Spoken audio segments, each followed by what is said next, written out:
Om Swastiastu. Perkenalkan, nama saya Gede Wisnu Laksana Wibawa dengan NIM 22095111144. Saya berasal dari kelas C yang pada kesempatan kali ini akan membuat video mengenai pembahasan tentang penyakit yang ada pada ayam yang disebabkan oleh bakteri. Ayam merupakan salah satu ternak yang banyak memiliki manfaat dan kerap kali dijadikan salah satu usaha ternak yang kerap kali digemari dan ditekuni oleh banyak peternak. Ada dua jenis ayam yang sering dijadikan usaha, yaitu ayam pedaging atau broiler dan ayam petelur, yaitu ayam layer. Banyak peternak yang terjun ke dalam usaha ayam ini karena mereka melihat hasilnya yang sangat-sangat memuaskan.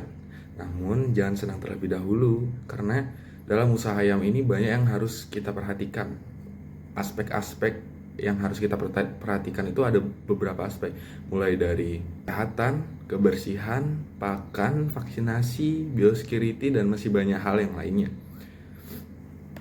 Banyak peternak lalai dan menganggap bahwa berternak ayam ini suatu hal yang mudah, hanya sebatas memberi makan dan memanen ayam-ayam tersebut. Namun semua itu harus kita perhatikan sesuai SOP dalam berternak ayam itu sendiri.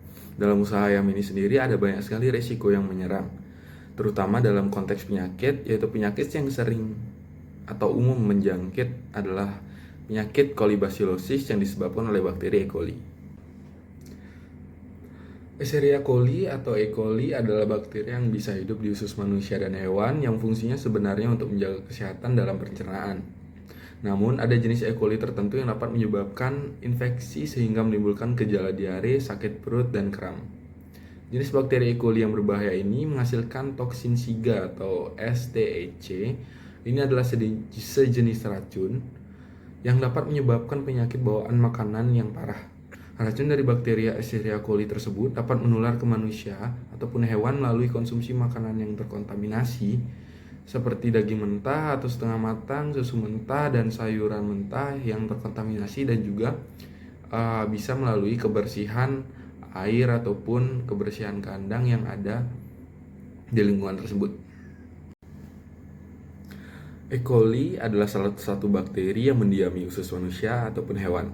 Ini adalah bagian alami dari flora usus atau mikrobiota dan membantu dalam pencernaan, sintesis vitamin, dan pelindungan terhadap bakteri patogen lainnya.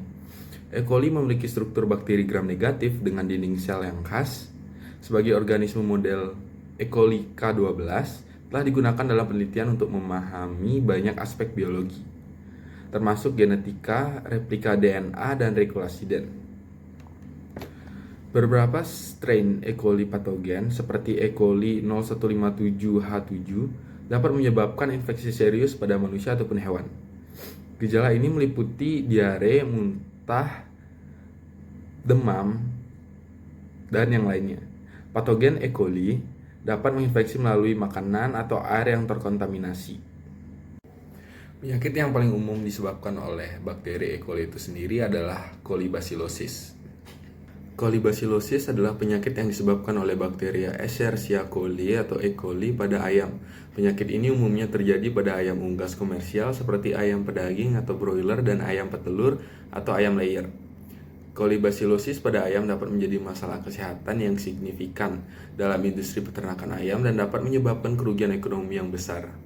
Berikut ini merupakan beberapa informasi penting tentang kolibasilosis pada ayam. Penyakit kolibasilosis pada ayam ini disebabkan oleh berbagai strain E. coli patogen.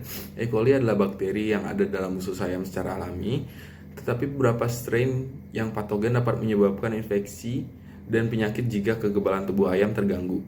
Kolibasilosis pada ayam dapat mengakibatkan gejala yang bervariasi, termasuk diare, berat badan rendah, menurunnya produksi telur pada ayam petelur, dan masalah pernafasan.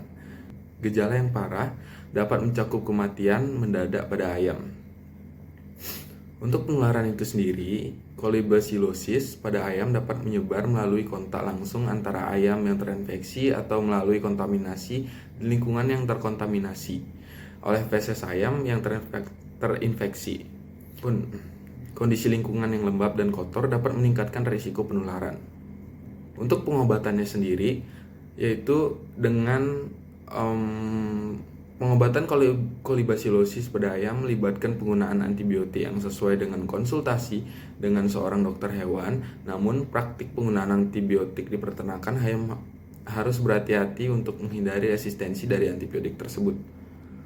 Untuk pencegahan kolibasilosis itu sendiri melibatkan praktik-praktik manajemen peternakan yang baik dan benar sesuai dengan SOP, seperti menjaga kebersihan lingkungan, memastikan ventilasi yang baik, dan mengelola stres ayam dengan baik. Vaksinasi juga sangat berpengaruh dan menjadi pilihan dalam beberapa kasus. Penting untuk mencari bantuan dari seorang dokter hewan jika Anda menduga kolibasilosis pada ayam Anda. Dokter hewan akan dapat memberikan diagnosis yang akurat dan saran pengobatan yang sesuai. Pencegahan melalui praktik manajemen peternakan yang baik juga merupakan kunci untuk mencegah penyakit ini di dalam populasi ayam.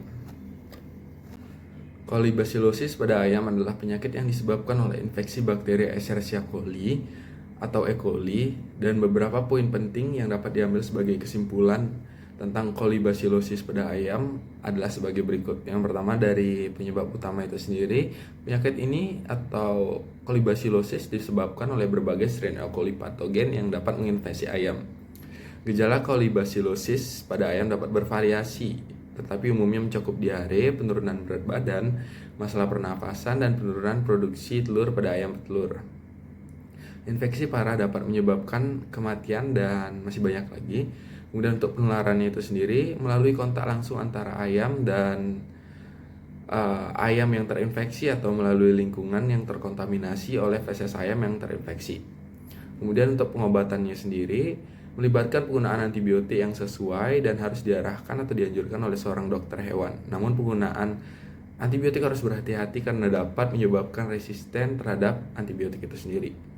Untuk pencegahannya dapat dilakukan dengan manajemen peternakan yang baik, termasuk menjaga kebersihan lingkungan, ventilasi yang baik, dan manajemen stres ayam. Kemudian vaksinasi juga menjadi salah satu opsi atau pilihan. Dengan pemahaman tentang kolibasilosis pada ayam dan praktik pencegahan yang baik dan benar, kesehatan populasi ayam dan mencegah kerugian ekonomi dalam peternakan ayam dapat terjadi. Baik, berikut tadi merupakan penjelasan saya mengenai tentang penyakit kolibasilosis yang terjadi pada ayam. Dan saya mohon maaf apabila terdapat kesalahan dalam video tersebut ataupun kurangnya penjelasan atau penjelasan saya yang kurang tepat dan salah-salah kata. Saya mohon maaf dan saya tutup dengan Parama Santi. Om Santi Santi Santi.